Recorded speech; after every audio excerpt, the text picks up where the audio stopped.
2025 ending అయితే వచ్చేసాం. Stock మార్కెట్లో అయితే లాస్ట్ 1 ఇయర్ నుంచి చూస్తే చాలా వాలటాలిటీ కనిపించింది, మార్కెట్లో గ్రోత్ కనిపించింది, కానీ పోర్ట్ఫోలియోలు మాత్రం ఎలాంటి గ్రోత్ కనిపించలేదని చాలామంది చెప్పడం జరుగుతుంది. సో ఎఫ్ఐఎల్ అయితే ఎంట్రీలో ఒకసారి రావడం 1 వీక్ మళ్ళీ రివర్స్ వెళ్ళిపోవడం జరుగుతుంది. టారిఫ్కి సంబంధించింది అయితే ఎటువంటి ఇంతవరకు అయితే ఒక కొలిక్కి రాకపోవడం అయితే ప్రజెంట్ మనం అబ్జర్వ్ చేయొచ్చు. ప్రజెంట్ మీటింగ్స్ అయితే జరుగుతున్నాయి. తర్వాత ఆల్ టైమ్ హైకి గోల్డ్ అండ్ సిల్వర్ చేయడం జరిగింది. Nifty all time high and Sensex all time high, Nifty bank all time high, అన్నీ ఆల్ టైమ్ హై వెళ్ళడం జరిగింది. అదేవిధంగా రూపాయి విలువ కూడా రూపాయి విలువ కూడా పతనం అవ్వడం జరిగింది, ఆల్ టైమ్ లోకి రావడం మనం అబ్జర్వ్ చేయొచ్చు. ఓవరాల్గా ఇలాంటి సిచ్యువేషన్లో 2026కి అయితే ఎంట్రీ ఇస్తున్నాం. 2025 ఎలా ఉంది, 2026 స్టార్ట్ అవుతుంది. ఇన్వెస్ట్మెంట్ ప్లాన్స్ ఏ విధంగా ఉండాలి, ఆల్రెడీ ఉన్నవాళ్ళు కానీ కొత్తగా రావాలనుకున్న వాళ్ళు ఏ విధంగా ప్లాన్ చేసుకోవాలి, మనతో మాట్లాడడానికి senior stock market analyst Sriramachandramurthy గారు ఉన్నారు. Sir good evening. Good evening అండి. సార్ ఓవరాల్గా చూశారు 2025 నుంచి మార్కెట్ని దగ్గర నుండి బాగా అబ్జర్వ్ చేస్తారు మీరు. ఎలా అనిపించింది 2025 అండ్ క్లుప్తంగా చెప్పండి. నెక్స్ట్ 2026కి ఎంటర్ అవుతున్నాం, ఇన్వెస్ట్మెంట్ ప్లానింగ్స్ ఎలా ఉండాలి మనకి? యాక్చువల్లీ 2025 వచ్చి స్టాక్ మార్కెట్ కానీ ఇండియా కానీ ఎన్ని ప్రాబ్లమ్స్ ఫేస్ చేయాలి అన్ని ఫేస్ చేసే ఉన్నాయి.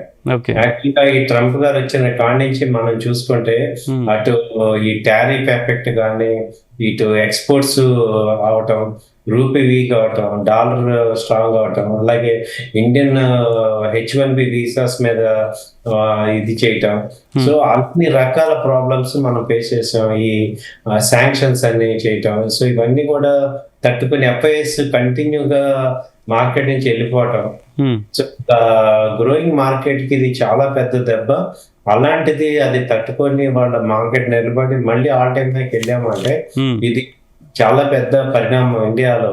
అదివరకు ఏంటంటే ఇలా ఉండేది కాదు. ఒక 5-6 ఏళ్ల క్రితం యుఎస్ మార్కెట్ కనుక ఎఫ్ఐఎస్ కనుక విత్డ్రా చేసుకున్నారంటే ఇండియా మార్కెట్ కొలాప్స్ అయిపోయేది.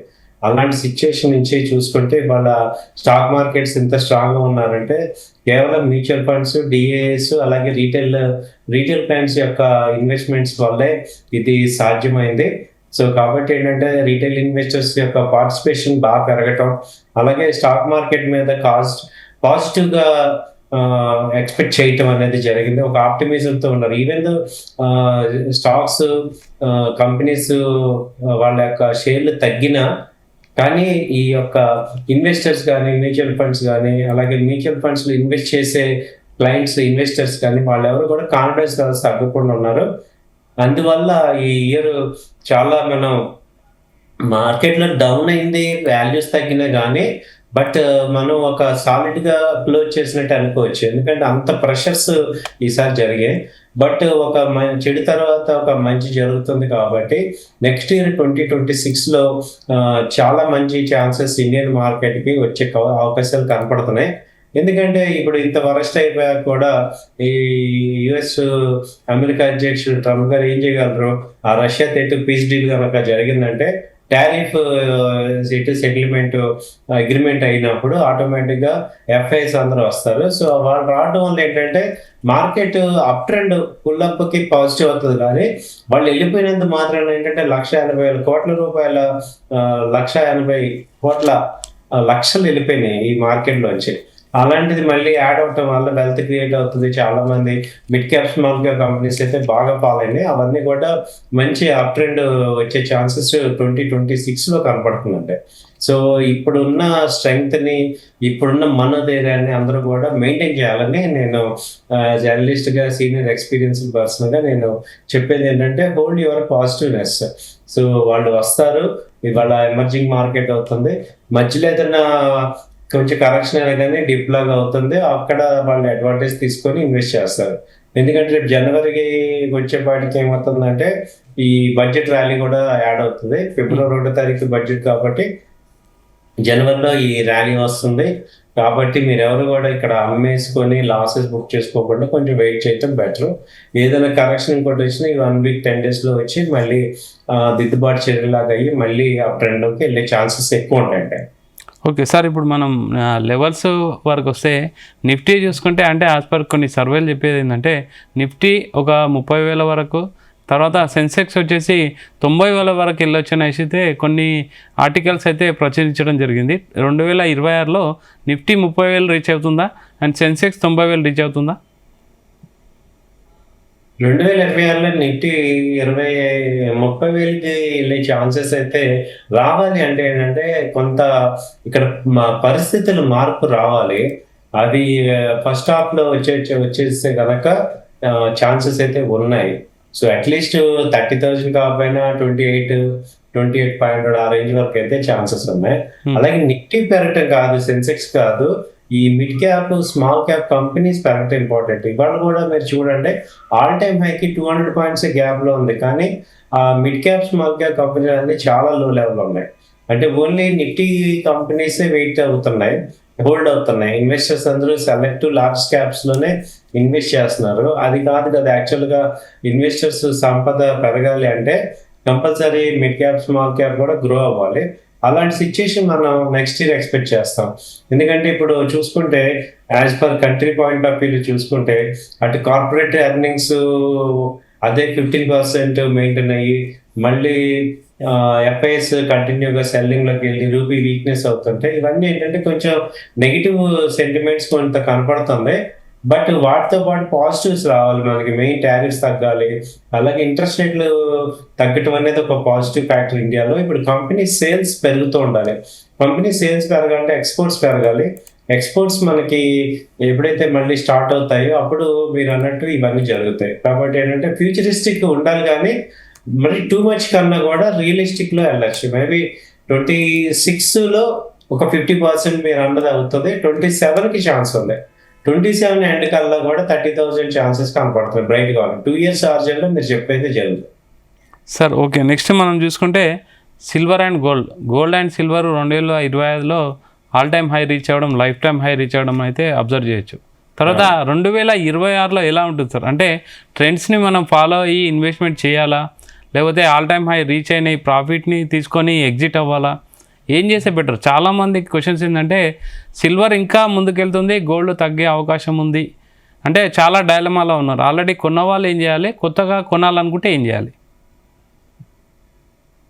Good question sir. యాక్చువల్గా ఇదేంటంటే మనము ఇంత ఫాస్ట్గా ఆల్ టైమ్ హై వెళ్ళటం కానీ అక్కడ నిలబెట్టని చూడాల. చాలాసార్లు ఏమైందంటే హై వెళ్ళి ఒక 4-5 రోజులు ఉండి కింద ఫాల్ అయింది.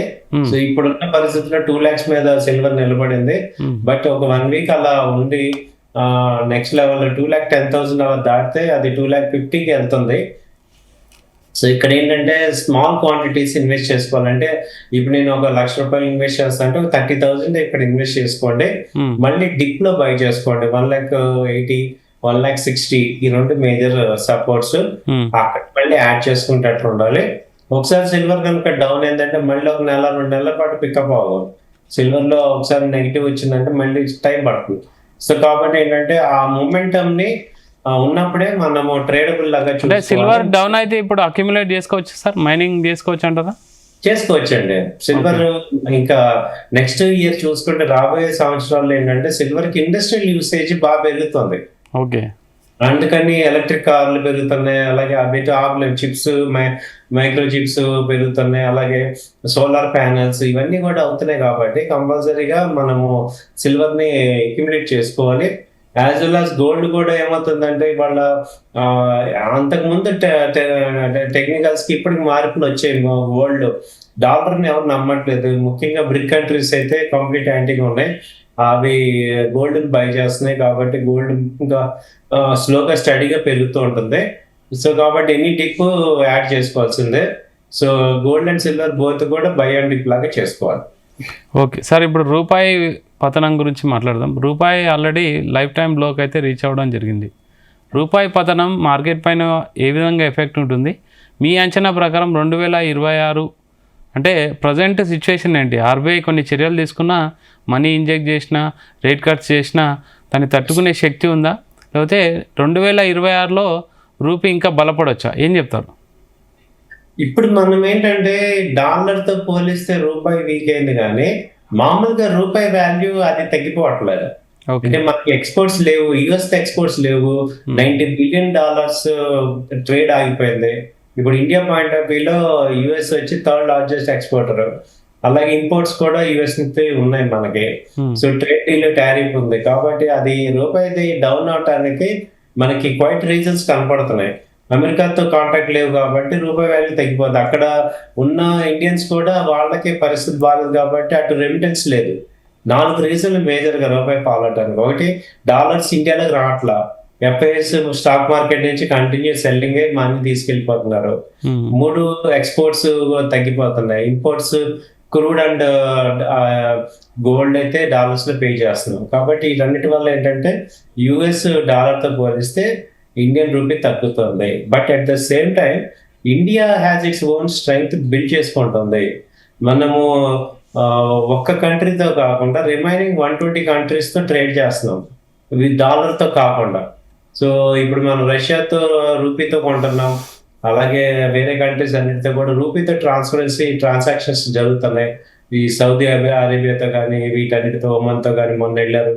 సో వేరే కంట్రీస్ అన్నిటితో కూడా ఎక్స్పోర్ట్స్ ఇంపోర్ట్స్ మన ట్రేడ్స్ అన్ని జరుగుతున్నాయి. కాబట్టి ఇప్పుడు మనం చూడాల్సింది ఏంటంటే డాలర్తో పోలిస్తే రూపీ పెరిగినంత మాత్రాన ఇండియన్ ఎకానమీ వీక్ అయినట్టు కాదు. ఒకప్పుడు కరెక్ట్ మీరు అన్నది, ఇప్పుడు టెక్నాలజీ మారింది.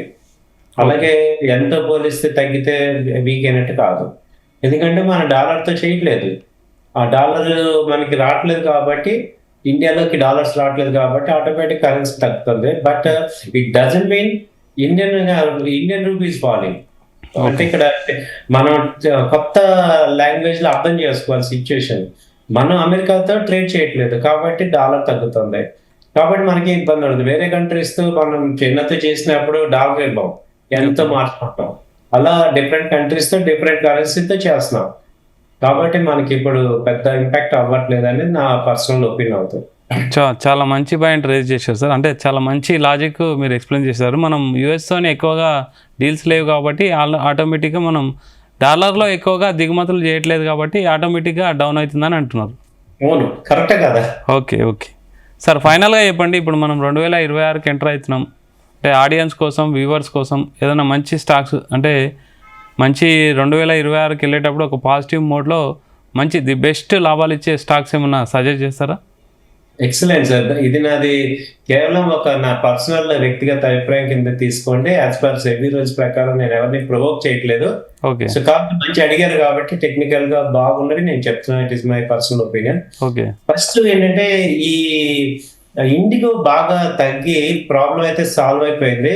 దాదాపు 5,900 నుంచి తగ్గి లాస్ట్ 2 days నుంచి 5,150 దగ్గర ట్రేడ్ అవుతుంది. ఇది బై చేసుకోవచ్చు.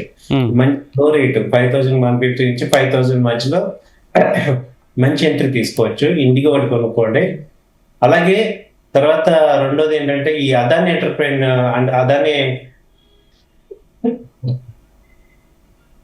ఎంటర్ప్రైజ్ వచ్చి ప్రెసెంట్ 2,240 ఆ రేంజ్ లో ఉంది. అదొకటి 2,500 దాకా ఛాన్సెస్ ఉన్నాయి. తర్వాత సిమెంట్ కంపెనీలో దాల్ భారత్ ఉంది. Dal Bharat weekly chart positive వచ్చింది, 2,000 దగ్గర ఉంది. ఇది 2,200-300 దాకా కూడా వెళ్ళే ఛాన్సెస్ ఉన్నాయి.